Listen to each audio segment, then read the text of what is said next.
Siege machines are incredibly important, and a lot of people don't understand how versatile they really are. So today we're going to look at how changing them can help you 3-star almost any opponent. In this first attack, we're going to look at the log launcher with Yetis as a reinforcement. Now this is very situational, so I'd recommend only using the log against ring bases because of its ability to escort Yetis to the core. For this base in particular, I noticed that there are no heroes at the top, so my siege machine should be fine as long as I can take out the long range defenses with my royal champion charge. I decided to begin my charge on the upper right side. That is because of the ground targeting X-bow and the multi-archer tower, which posed more of a threat to my log launcher. I end up getting incredible value on my charge, and you'll see how much that helps me towards the end of my attack. I'm able to recall my champ and begin my siege at the top of the log launcher so it can take out the monolith with help from my king and queen. My skeleton spell was an absolute brick and the monolith locks onto my king, so I'm forced to waste my ice block on him just to preserve his ability. Lucky for me though, the queen and log launcher have infiltrated the base and the town hall will go down soon because of those yetis in the log launcher. At this point, I feel pretty solid about the core being taken out, so I sprinkle some Raged Barbarians on the outside to create a hard funnel so that I can send in my army and then the rest is history.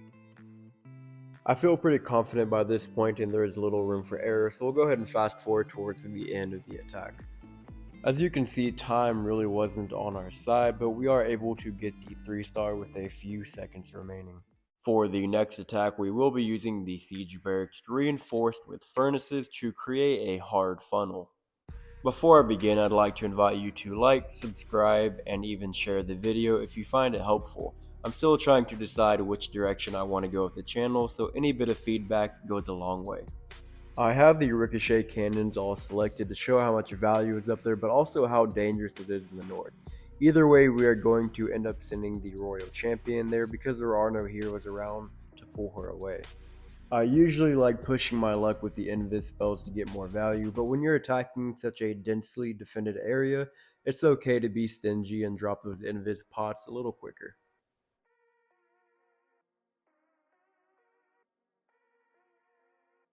I've gotten fantastic value from the charge, but the enemy ice golems come out, so I decided to go ahead and use my recall. It is now time to deploy the siege barracks, but with the enemy clan castle deployed, I lead with my queen to tank all that damage.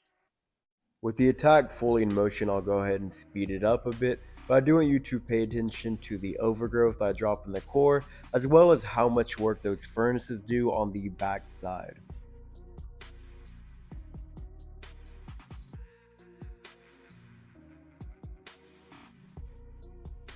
And now that I'm dropping my overgrowth, I purposely leave out a few defenses so my army doesn't take damage from them on the back end of the attack.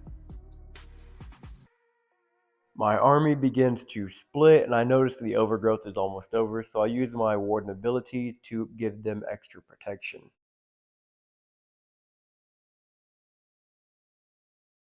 The furnaces have already been doing a ton of work, but I slow it down here so you can really fixate on how much they're doing on that northern side.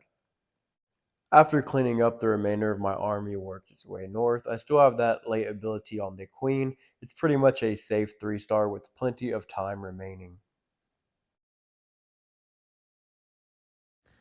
In this third and final attack I'll be showing, I will be using the troop launcher with ice golems and balloons as my reinforcement. The troop launcher is probably the most situational of the three, and I recommend using it for bases that are easier to funnel but have a lot of firepower in the center. The reason for that being that the balloons will take down any air mines that could kill your healers, and then the ice golems will freeze up those clustered defenses. The bottom left and the top right of the base look a bit too dangerous to me, so I start my RC charge on that right bottom flank so I can get decent value and set the funnel.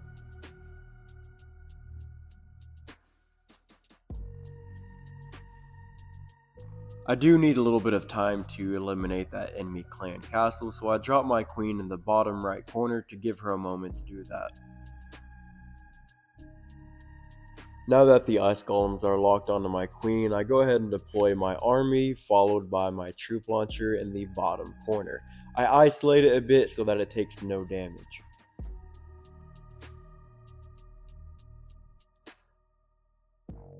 Here you'll see that second balloon come in. Watch and pay attention to how long those linger in front of the healers and how much damage they really absorb for them.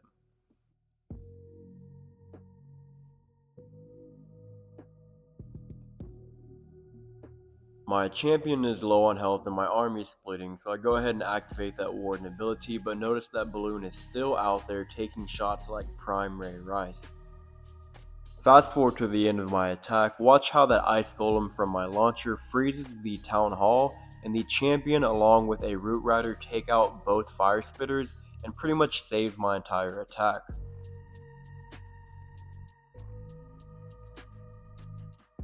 Time is running out, but like Prime Nate Diaz, I got another punch left in me. I activate that king ability, the town hall goes down, and it is another 3-star attack. And though I do use root riders in all of these attacks, you can pretty much use any army you would like. As long as you have good knowledge of siege machines, you can take down almost any base. Until next time.